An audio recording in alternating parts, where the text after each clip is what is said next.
Hi everyone, I'm Daniel Lee, Project Coordinator at Jejong Architect. And today, I want to take you into a part of construction that's both incredibly old and cutting edge at the same time, mass timber. I know it might sound like we're just talking about wood, but this isn't the lumber you'd use for a garden shed. Mass timber is engineered wood. It is large and precisely manufactured panels and beams that are strong enough to hold up entire buildings, including skyscrapers. It's a material with a past and a very, very ambitious future. So what exactly is mass timber? Think of it like plywood but on steroids. In the case of cross-laminated timber, or CLT, you take layers of kiln-dried lumber, stack them in alternating directions, and press them together using adhesives.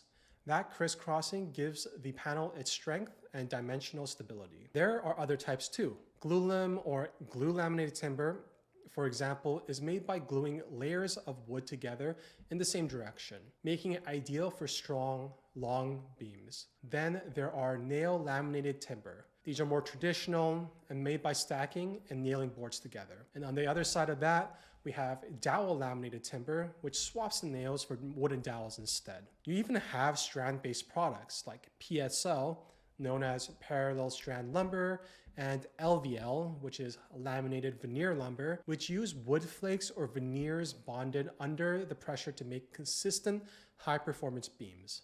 Each type has its place depending on the building's needs, but for high-rise buildings specifically, CLTs are usually the go-to material. Now, the big question is, why now?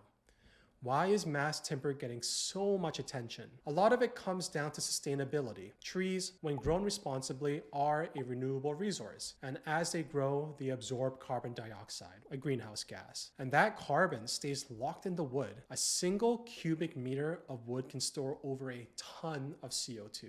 Now, we compare that to concrete or steel, which require high energy, high pollution processes to manufacture, and the environmental advantages become very abundantly clear.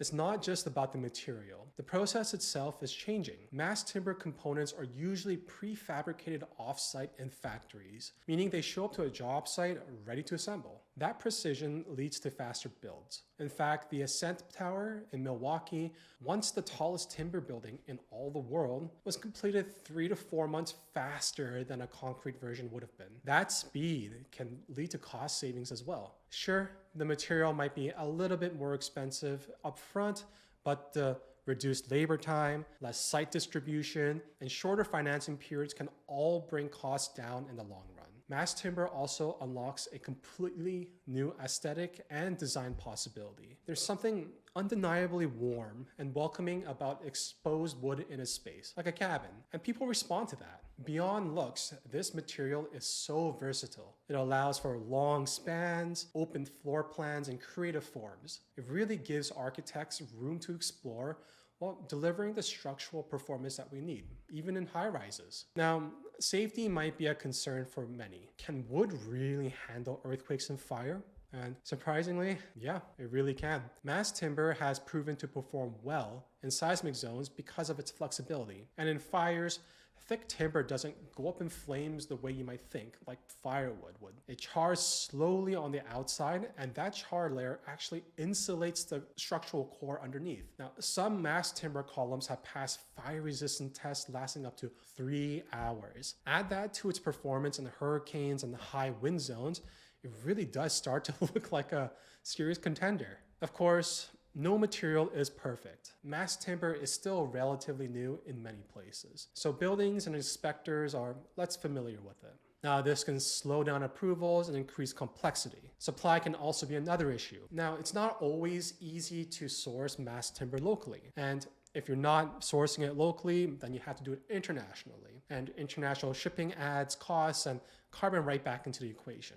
Plus, being wood, it really requires careful detailing to avoid moisture damage, and it can move around quite a bit more than steel or concrete. And adding to all that, soundproofing can also be a bit trickier, and making structural changes after the construction isn't always simple. But despite all those challenges, projects are popping up all over the world. The Ascent Tower in Milwaukee, Zosternet in Norway, Hoas Tulinity in Finland, Walmart's new headquarters in the US, all major examples of how mass timber is stepping into the mainstream. Well, that's it for today's video.